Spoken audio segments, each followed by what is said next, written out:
आज बनाएंगे राजस्थान की बहुत ही फेमस मिठाई जो कि है रबड़ी घेवर, और वो भी आसान तरीके से, क्योंकि आज आपको हाथों से बहुत ज़्यादा मेहनत करने की ज़रूरत भी नहीं है, ना ही आपको रबड़ी बनाने के लिए घंटों गैस जलाने की ज़रूरत पड़ेगी।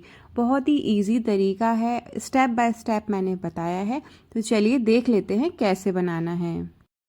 तो जैसा कि मैंने बोला था, आज हाथों से कुछ भी करने की ज़रूरत नहीं है, सारा काम ब्लेंडिंग जार में ही हो जाएगा। तो सबसे पहले आपको लेना है शुद्ध घी, जो कि जमा हुआ गाढ़ा होना चाहिए, पिघला हुआ नहीं लेना है। और यदि नापेंगे ना तो 5 चम्मच भर के मैंने इसको लिया हुआ है। यदि आपके पास पिघला घी है तो पहले फ्रिज में रखिए उसको थोड़ी देर, जब वो अच्छे से गाढ़ा हो जाएगा तो 5 चम्मच ब्लेंडिंग जार में ले लीजिए। और आप चाहें ना तो फ्राई करने के लिए ऑयल का यूज़ कर सकते हैं, लेकिन दोस्तों इसका घोल बनाने में तो शुद्ध घी ही लगेगा। तो इस तरीके से 5 चम्मच ले लीजिए। और अब आती है बर्फ़ के टुकड़ों की बारी। तो 6 से 7 आपको आइस क्यूब लेने हैं और इसमें डालना है। और अब ध्यान से सुनिएगा, अब आपको क्या करना है ना, ग्राइंडिंग जार का ढक्कन को लगा देना है। और आपको दोस्तों इसे अराउंड ना 5 से 10 सेकंड तक चलाना है। फिर आप क्या कीजिएगा ना, चम्मच से इसको एक बार हिला दीजिए, फिर 10 से 15 सेकंड चलाइए, फिर हिला दीजिए। और सेम प्रोसेस को रिपीट करते हुए ना आपको 8 से 9 बार सेम प्रोसेस को रिपीट करना है। ओके, इससे क्या होगा, जो आपका घी है वो एकदम बिल्कुल स्मूथ हो जाएगा, जैसा कि हमारा मक्खन होता है ना, बिल्कुल जब तक वैसी कंसिस्टेंसी में नहीं आ जाए तो आपको मिक्सर ग्राइंडर को 20-20 सेकंड के लिए चलाते जाना है। और बीच में आपको बर्फ़ के टुकड़ों की ज़रूरत पड़ती है तो 5 से 6 आप और डाल सकते हैं। और देखिए अभी सिर्फ 2 बार ही हुए हैं और कुछ इस तरीके से गाढ़ा टेक्सचर होना स्टार्ट हो गया है। तो बस अब आपको क्या करना है ना, चम्मच से आपको इसको बीच बीच में इस तरीके से कर देना है। और बर्फ़ के टुकड़े लगते हैं तो आप इसमें 2-4 और डाल दीजिएगा। और 6 से 7 बार आपको सेम प्रोसेस को रिपीट करना है, जब तक कि इसकी जो कंसिस्टेंसी है ना मक्खन की तरह नरम और मुलायम ना हो जाए। और ये देखिए यहाँ पर जो घी है ना परफेक्टली ग्राइंड हो गया है, अच्छे से फिट गया है। आप ज़रा इसका टेक्सचर देखिए, बिल्कुल बटरी कंसिस्टेंसी हो गई है। तो आपको 2 से 3 मिनट ही लगेंगे इस प्रोसेस को करने में, और आराम से ये फटाफट से इस टेक्सचर में जब आ जाएगा इसका मतलब है घी रेडी है। अब बारी आती है इसमें मैदा डालने के लिए। तो आपको मेजरिंग कप से नाप के 1 कप मैदा लेना है, और एक बार पहले छान के लें ताकि इसमें बिल्कुल भी गंदगी वगैरह ना हो। सारी मैदा एक साथ नहीं डालेंगे, सबसे पहले आधी डालेंगे, फिर बाद में धीरे धीरे करके और डालेंगे। और अब बारी आती है दूध की। तो आपको बिल्कुल ठंडा ठंडा चिल्ड वाला दूध लेना है, और मेजरिंग कप से मैंने नापा है, आप देख सकते हैं 1 कप है। तो आधा कप पहले डालेंगे, दोनों चीज़ों को ग्राइंड करेंगे, फिर मैदा और दूध डाल के फिर से ग्राइंड करेंगे। और यहाँ पर ध्यान देने वाली बात, आपको मिक्सर को बिल्कुल लंबे समय तक नहीं चलाना है, बिल्कुल पल्स मोड पे 5 से 10 सेकंड के लिए चलाना है, फिर रुकना है। बस इतना ही करना है, नहीं तो आप ज़्यादा ब्लेंड कर देंगे तो घी अलग हो जाएगा और जो आपका दूध है ना वो बिल्कुल अलग हो जाएगा। तो बहुत ज़्यादा देर के लिए आपको मिक्सर को नहीं चलाना है, बस इतना ही चलाना है कि सारी चीज़ें मिल जाएं और इसमें लम्स ना रहें। तो यहाँ पर देखिए बैकग्राउंड में आपको मिक्सर ग्राइंडर की आवाज़ आ रही होगी। तो मैंने दोस्तों इसीलिए उसको रखा है ताकि आपको अच्छे से समझ में आ जाए कि कितनी देर तक आपको ब्लेंडिंग जार चलाना है। तो देखिए यहाँ पर कुछ इस तरीके से टेक्सचर हो जाएगा, तो चम्मच से आप इसको स्क्रैप करके बीच में कर दीजिए। और अब डालेंगे हलवाई का सीक्रेट इंग्रेडिएंट, जो कि है 1 बड़े चम्मच बेसन। तो 1 बड़े चम्मच बेसन ज़रूर डालिए, घेवर बहुत ही अच्छा बनेगा, स्वाद में भी बहुत अच्छा लगेगा। बस 5 से 10 सेकंड इसको भी हम ब्लेंड कर देंगे।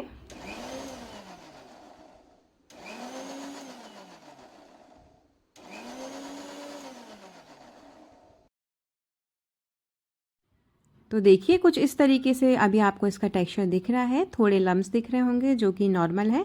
जब हम इसमें पानी डालेंगे तो सारे दूर हो जाएंगे। तो आपको लेना है बिल्कुल चिल्ड पानी। ये देखिए यहाँ पर आपको बर्फ़ भी दिखाई दे रही होगी। तो 1.5 कप मेजरिंग कप से नाप के आपको इसमें पानी डालना है। तो बस अब आपको फिर से ढक्कन लगाना है और पल्स मोड पे 15 से 20 सेकंड ही इसे चलाना है, और आपको बिल्कुल स्मूथ बैटर मिल जाएगा। इससे ज़्यादा आपको ग्राइंडिंग जार को नहीं चलाना है, नहीं तो दूध और घी जो है ना वो अलग तैरने लगेगा। और आप अब एक छन्नी ले लीजिए और बैटर को अच्छे से छान लीजिए ताकि इसमें जितनी भी गुठली वगैरह लम्स हो वो हट जाए और बिल्कुल स्मूथ बैटर आपको मिले। और ये देखिए हमारा जो बिल्कुल स्मूथ वाला बैटर है हमें मिल गया है। आप इसकी कंसिस्टेंसी को एक बार ध्यान से देख लीजिए कि इस तरीके से इसकी कंसिस्टेंसी होनी चाहिए, ना तो बहुत ज़्यादा गाढ़ी ना ही बहुत ज़्यादा मैंने इसको पतला रखा है। अब इसको हम फ्रिज में अराउंड 15 से 20 मिनट के लिए रखेंगे। फ्रीज़र में नहीं रखना है, फ्रिज में रखेंगे, तब तक हम घेवर के लिए चाशनी और रबड़ी बना लेंगे। तो चलिए, चाशनी बनाने के लिए आपको कोई भी कढ़ाई ले लेनी है और मेजरिंग कप से 1 कप डालनी है शक्कर, साथ ही साथ आधा कप पानी डालना है। और यहाँ पर देखिए अब हम गैस ऑन करेंगे। पहले मैंने गैस ऑन नहीं करी है, तो मीडियम फ्लेम पर आपको जो शक्कर है उसको अच्छे से पिघलने देना है, मेल्ट होने देना है। और यहाँ पर जो चाशनी होती है वो किसी तार की नहीं होती है, मतलब आपको बस शक्कर को मीडियम फ्लेम पर इतना पकाना है कि चिपचिपा सा आपका गाढ़ा सा घोल बन जाए। जिस तरीके से हनी होती है उसमें कोई तार नहीं बनता है, सिर्फ चिपचिपी सी होती है, बस वैसा ही आपको चाशनी को बना के तैयार करना है। और फ्लेम को आपको हाई नहीं करना है, मीडियम टू लो पर ही रखना है। और अब हम इसमें खुशबू के लिए डालेंगे इलायची, साथ ही साथ कुछ केसर के धागे भी इसमें ऐड कर देंगे। और रेसिपी बनाने में आपको कोई भी प्रॉब्लम होता है या फिर कोई भी रेसिपी से रिलेटेड कोई भी डाउट आपके पास है तो आप मुझे कमेंट करके पूछ सकते हैं। तो देखिए यहाँ पर जो है ना, ये अच्छे से हमारी शक्कर पिघल गई है, ये थोड़ा सा गाढ़ा भी हो गया है। तो एक बार हम टेस्ट कर लेते हैं। और टेस्ट करने के लिए आपको चम्मच की बैक साइड पे थोड़ी सी चाशनी लेनी है। तो 5 सेकंड रुकना है, एकदम गरम गरम में ना लें। और उंगली के बीच में इस तरीके से करते हैं तो ये देखिए बिल्कुल चिपचिपा सा होने लगा है, तार नहीं बन रहा है, मतलब चाशनी बन गई है। तो लास्ट में आपको 1 छोटी चम्मच नींबू का रस इसमें डालना है ताकि जो चाशनी है वो जमे नहीं। तो लीजिए, यहाँ पर गैस बंद कर दीजिए। अब रबड़ी बनाना स्टार्ट करेंगे। और आज जो मैं रबड़ी बना रही हूँ ये इंस्टेंट रबड़ी है, 5 मिनट में बन जाती है। इसको बनाने के लिए आपको लेना है आधा कप दूध पाउडर, साथ ही साथ आपको आधा कप यहाँ पर लेना है नॉर्मल रूम टेम्परेचर का मिल्क। तो दोस्तों ये जो रबड़ी है ना, इतनी जल्दी बन जाती है, इंस्टेंट वाली है, घंटों तक दूध को आपको खौलाने की औटाने की ज़रूरत भी नहीं है। तो देखिए अभी मैंने गैस नहीं जलाई है, बिना गैस जलाई ही पहले इसको अच्छे से मिक्स कर लीजिए ताकि इसमें बिल्कुल भी गुठली वगैरह ना रहें। और एक बार जब सब अच्छे से मिक्स हो जाए फिर आप गैस को ऑन कर दीजिए। फिर इसे आपको इतना पकाना है कि ये गाढ़ा हो जाए। अराउंड आपको मुश्किल से 5 मिनट ही लगेंगे और ये गाढ़ा हो जाएगा। और यदि आप दूध से रबड़ी बनाना चाहते हैं तो पहले आप 2 लीटर फुल क्रीम मिल्क ले लीजिए, फिर आप उसे इतना पकाइए कि एकदम वो गाढ़ा हो जाए। तो आप वैसा भी कर सकते हैं, लेकिन आज मैं बिल्कुल इंस्टेंटली इसे बना रही हूँ। और देखिए फ्लेवर के लिए थोड़ा सा हम इसमें 2 पिंच इलायची पाउडर डाल देंगे। साथ ही साथ मैं 1 बड़े चम्मच इसमें शक्कर डालूंगी, बहुत ज़्यादा डालने की ज़रूरत नहीं है। देखिए मैंने अभी गैस ऑन भी कर लिया है। और देखिए क्योंकि जो चाशनी है वो भी मीठी होती है और दूध पाउडर में ऑलरेडी शक्कर होती है, तो बहुत ज़्यादा मीठा नहीं करेंगे। बस इसे हम 5 मिनट पकाएंगे, और मतलब कि तब तक पकाएंगे जब तक कि ये गाढ़ा ना हो जाए। तो आप फटाफट मुझे कमेंट करके बताएं कि ये इंस्टेंट वाली रबड़ी की रेसिपी आपको कैसी लगी। अच्छी लगी हो तो एक लाइक तो बनता है। तो देखिए यहाँ पर ये परफेक्टली रेडी हो गई है, चाशनी भी रेडी है। तो चलिए आगे बढ़ेंगे। और यहाँ पर देखिए घेवर को फ्राई करने के लिए आपको कोई भी बड़ा सा पतीला लेना है जो कि ऊंचाई में ज़्यादा हो, और उसमें आधे से थोड़ा ज़्यादा ही तेल भरना है। इससे ज़्यादा मत भरिए, नहीं तो जब आप इसे फ्राई करेंगे तो जो आपका बैटर है वो ऊपर आ जाएगा। तो आप घर के किसी भी छोटे बर्तन में इसको ले सकते हैं, अलग से कोई भी मोल्ड वगैरह लेने की ज़रूरत नहीं है। चाहे तो चाय के डंके में भी इसको बना सकते हैं। और अब क्या करना है ना, आपको तेल को बिल्कुल अच्छे से गर्म कर लेना है। और खाने वाली चम्मच से देखिए थोड़ी ऊंचाई से 1-1 चम्मच आपको इसको डालते जाना है। पहले डालना है, फिर थोड़ा सा 2-4 सेकंड के लिए रुकना है, फिर 1 चम्मच डालना है, फिर 2-4 सेकंड रुकना है। इससे क्या होगा ना, जालियाँ परफेक्टली बनेगी और कोई गुठलियाँ बनने के चांसेस भी नहीं रहेंगे। तो आपको 1 चम्मच डालना है, फिर इसको थोड़ा सा सेटल होने देना है, फिर डालना है, फिर सेटल होने देना है। और आप देखेंगे कि कितनी परफेक्ट जालियाँ बन रही हैं। और यहाँ पर देखिए जो फ्लेम है, आप ध्यान से देखिए, मैंने इसको इतना ही रखा है कि पतीले के नीचे ही आ रही है, ऊपर नहीं आ रही है। बस जो आपका टेम्परेचर है वो हाई होना चाहिए, मतलब पहले आप तेल को अच्छा गर्म कर लीजिए, फिर ही आप ये इसमें बूंदे डालिए। और दोस्तों यहाँ पर ध्यान देने वाली बात कि जो हमने फ्रिज में घोल रखा था, आप उसमें से बस 1 कटोरी घोल पहले बाहर निकालिए, पहले घेवर बनाइए, बाकी सबको अंदर ही रखिए, एक साथ सारा बाहर नहीं निकालना है। और चम्मच से मैं नापूं तो अराउंड मुझे 30 से 35 चम्मच एक घेवर को बनाने में लगी हुई हैं। और बीच में देखिए आप लकड़ी की हेल्प से इस तरीके से गोल सा होल कर दीजिए और फिर आप फिर से चम्मच डाल के सेम प्रोसेस को रिपीट करिए। तो यहाँ पर देखिए कितनी परफेक्ट जालियाँ आना स्टार्ट हो गई हैं। पहली बार में ही परफेक्ट घेवर बन जाता है, बस आपको कुछ ही बातों का याद रखना पड़ता है। तो दोस्तों अक्सर जब हम घेवर बनाते हैं ना, एक गलती करते हैं, सिर्फ 10 से 12 चम्मच डालते हैं और सोचते हैं कि परफेक्ट घेवर बन जाएगा। तो आपको ऐसा नहीं करना है। जिस चम्मच से आप खाते हैं ना खाना, उससे आपको 30 से 35 चम्मच डालना है, तभी बिल्कुल हलवाई जैसा मोटा घेवर आपका बन के तैयार होगा। बस आप बीच बीच में जो होल है ना, आप उसे क्लीन करते जाइए और बिल्कुल बीचों बीच ही आपको सारी बूंदें डालनी है। फिर देखिएगा कितना परफेक्ट घेवर आपका बन के तैयार होगा। और हो सकता है दोस्तों पहला जो आप घेवर बनाएं उसमें आपको थोड़ी सी प्रॉब्लम हो, लेकिन ना आप जैसे जैसे बनाएंगे आप इसमें बिल्कुल माहिर हो जाएंगे। मैंने खुद पहली बार बनाया, लेकिन इतना अच्छा बना कि मेरे हस्बैंड तो बस तारीफ़ करते ही रह गए। सच मानिए दोस्तों, बहुत अच्छी रेसिपी है। जो जो पॉइंट मैंने बताए हैं आप वैसे बनाएंगे ना तो परफेक्टली आपका ये बनेगा। बस आपको बैटर को बिल्कुल ठंडा ठंडा ही इसमें डालना है, जितनी ज़रूरत है उतना ही बाहर निकालिए फ्रिज से, बाकी सबको अंदर रखिए।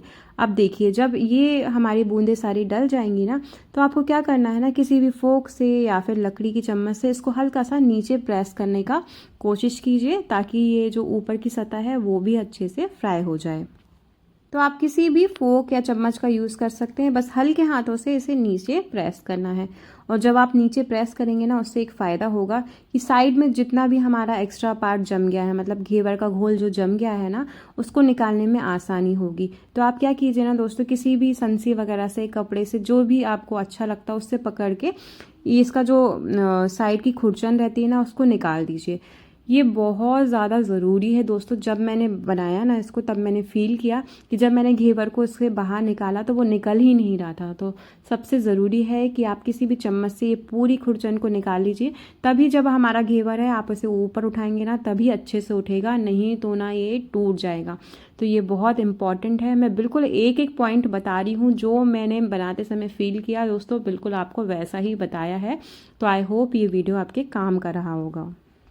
तो यहाँ पर देखिए मैंने, देखिए जो हमारी मथनी आती है ना, उसकी बैक साइड से इसको उठा के इस तरीके से छन्नी के ऊपर रखा है, ताकि इसमें जितनी भी एक्स्ट्रा ऑयल वगैरह हो वो नीचे छन्नी में आ जाए। और अब दोस्तों बारी आती है इसके ऊपर चाशनी वगैरह डालने की।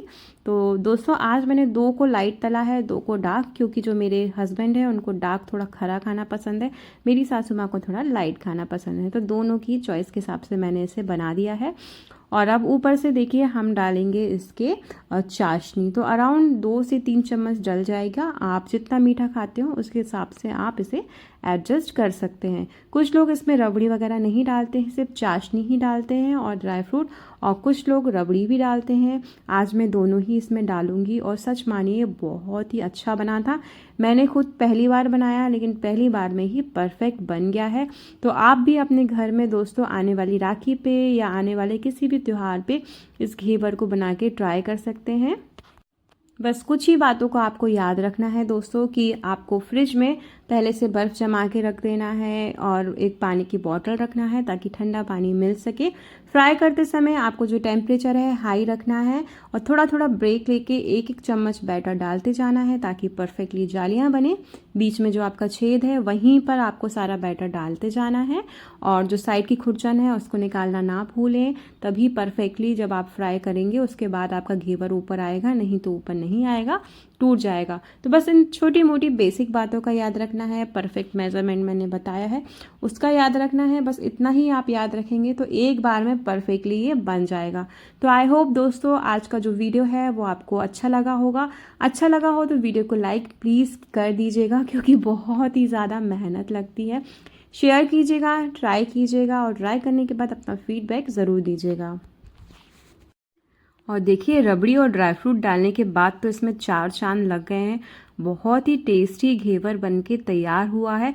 सच माने दोस्तों बहुत टेस्टी बना था। तो अभी तक के लिए इतना ही, मिलते हैं अगले वीडियो में।